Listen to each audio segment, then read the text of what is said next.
channel, welcome. I'm going to start immediately by saying thank you to new patrons. They waited a little while for their shout out. We've got Jen Langan, Jen Crafts, Dan Kibbe and Sam Cobley. Thank you very much. The channel would not exist if it wasn't for the patrons' financial support. So yeah, very grateful. If you want to become a patron yourself, links in the description, you click on that and read about all the benefits of becoming one.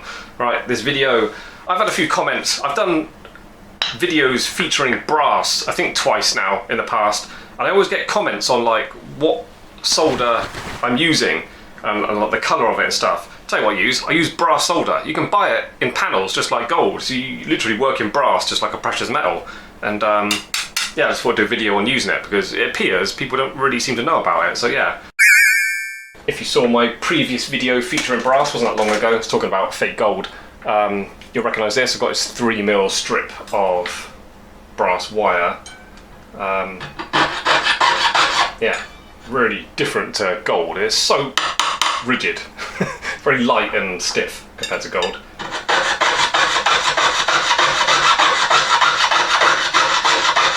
I'll just chop off a couple of bits and then we'll solder them together. Video feels overly simple, so I'm going to feature some things that people who work in brass and not precious metals may not have seen, like professional jeweller tools. Here's one. This is like a Chenier vice. I can't remember. I can never remember what people usually call them. Basically, it's a little vice and it holds things perfectly how you want them. So there's a hole that holds it perfectly 90 degrees, and then this one, which I use all the time for flattening the top of collets and stuff. Just have the edge sticking over. This is like a nice hard tool grade steel, so I can file over it. Doesn't damages my file more than this. The file just slips on it already because it's perfectly flat. If I was hitting the edge, it would do more damage. But yeah, basically the idea is you can file the end of wire, or like I mentioned before, just little rub over collets, bezel set collets I put in here quite often. That now is perfectly flat on the end. So it's a good little tool, useful.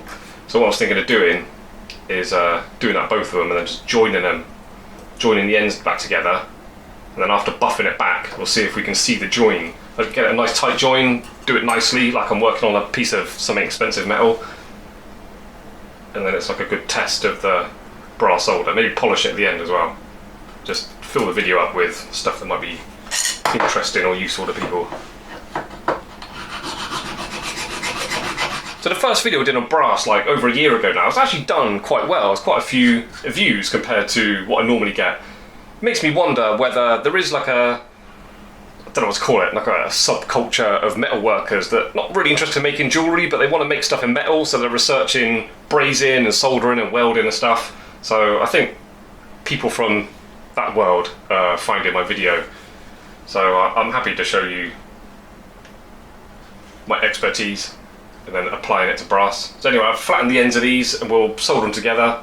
I'll tap it, I'll just work it like a piece of gold, yeah, so I'll be tapping it, doing a neat solder, I'll be tapping it and filing it, buffing it, and then we'll polish it afterwards and then see how good the join is. Because after polishing, jewellers will know this, after polishing, if you've done a bad join or there's like overly soldered that hasn't been filed back or anything, it really shows up after polishing. Bare metal to polished solder, they look quite different. Let's test how good those ends are from that Chenier. Pretty good. It's quite a nice tight join and it's in alignment. So that's cool. So right, let's solder that up. So I'm using special brass flux. I could do a video on people telling me that you can use normal flux, like as jewellers use. I don't think you can. In my experience is it doesn't work at all. Hence I went on a mission to find something that did work. So this is proper brassy flux. One thing I don't like about it compared to our water-based, water-soluble borax combs that we use as jewellers, it's too pasty for like fine, delicate work. Everything's sort of chunky and sort of pushes metal apart. Because it's quite thick, it stops me seeing my join. So if you want to do really accurate work, brass is troublesome because you need that specific flux, and the flux makes it difficult to see what's going on. I still don't think it's lined up nicely. That joint doesn't look fluxy enough for me, but what I'll do is cut off a bit of this solder panel, and then I'll make sure this is nice and fluxy when I put it on there, and then just let that do the flux in. So yeah, what the video is about, solder panel, just like the metal, feels very hard and rigid compared to gold, but you can use the same tools, tin snips, cut off a chunk, might as well make a, just cut off a little square like that. What am I gonna do? I'm gonna literally just dip that in flux.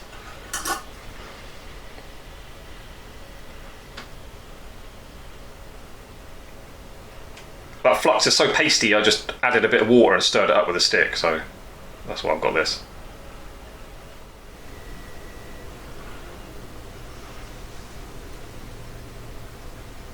That flux just boiled. That means that brass is still really hot.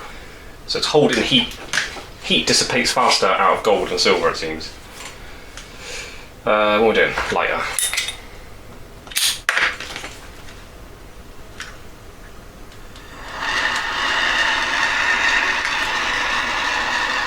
Oxypropane, dual gas torch.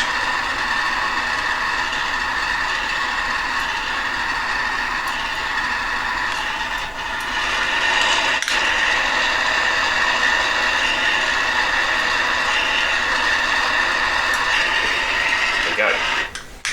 That's done. That did look like it works, like nice and neatly.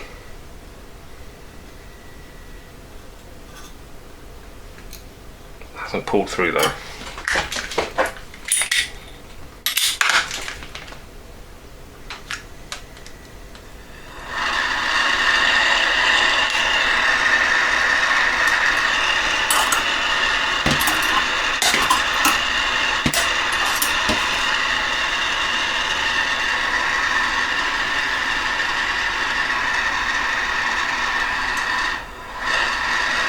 Yeah, my gas cylinders are playing up.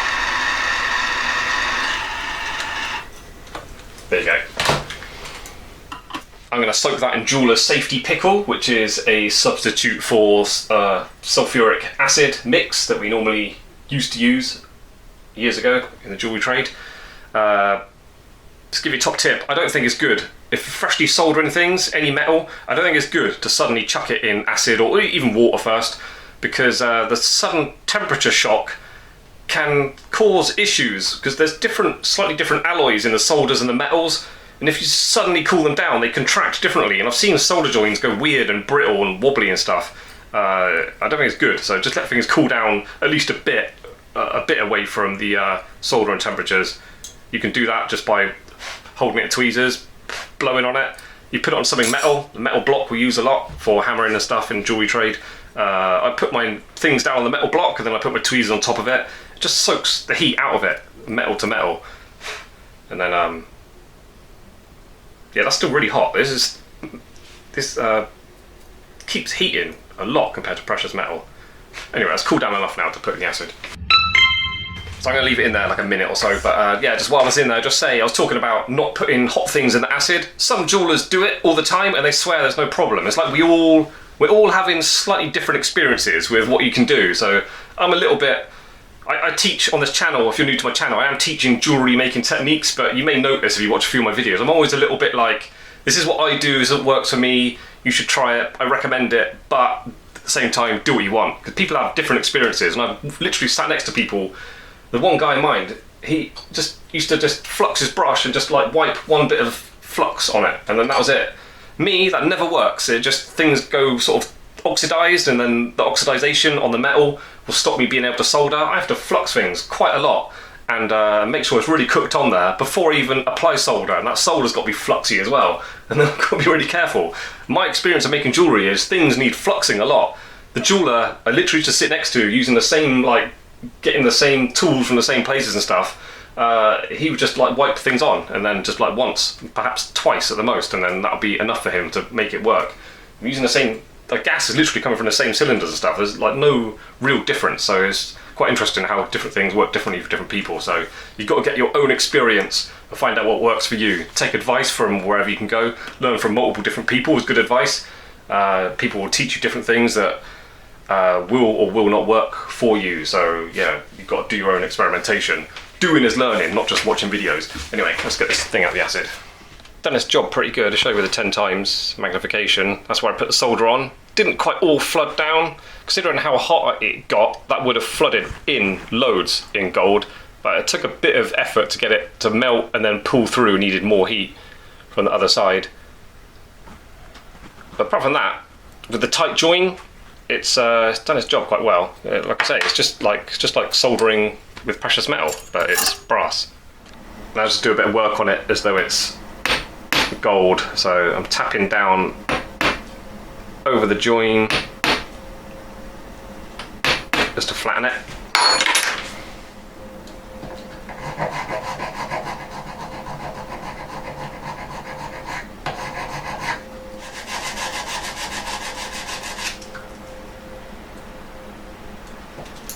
So I've got to the buffing stage, and join is looking totally hidden, which is the same as gold. It's when you get to this stage and you get to the finer grits sandpapering and then polishing, you might start to see it again. But let's have a look.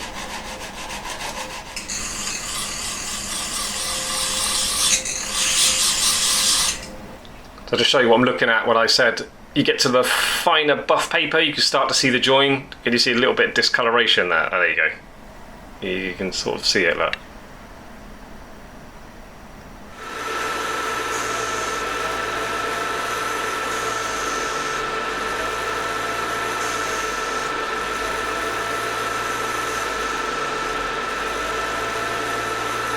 Okay, so this is straight from the polisher motor, from that polishing disc, so I haven't rouged them, I haven't ultrasonicked it even. It's pretty good. You can see the join a little bit. There is one side that's actually really good. The join was quite tight and nice, which helps hide in the join. So you just got metal to metal and just a very thin sliver of the solder going in between them. I think that side's the best side. It's actually, no, you can't see the join. Yeah, I don't know, I was showing you the screen. You can sort of see it with my naked eye, but that's quite good, and that's quite a small thing. If you're making some sort of big frame, like to picture frame, bit decoration, just something for like holding paperwork organised or something, I don't know what you do, strips and brass.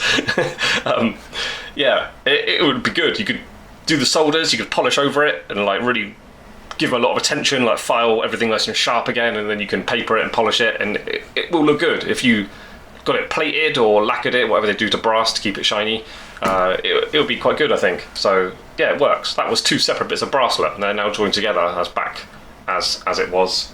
Okay, one last little thing. Say I had to cut that in half again, and had to cut directly through the join. Can't really see it clearly enough for like lining up a saw blade over it.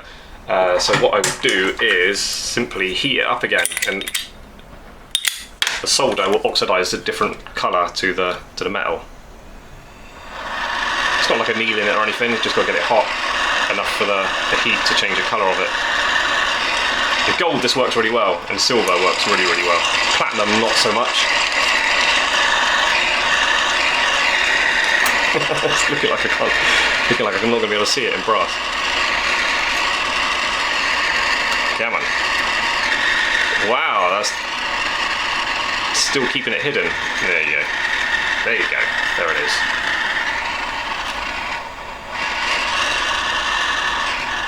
Okay, I had to get that hotter than I was expecting. Don't normally have to give it that much heat in precious metals, but there you go. That's how you find the join. That join is nowhere near melted again. Just got it hot to oxidise it. And there it is.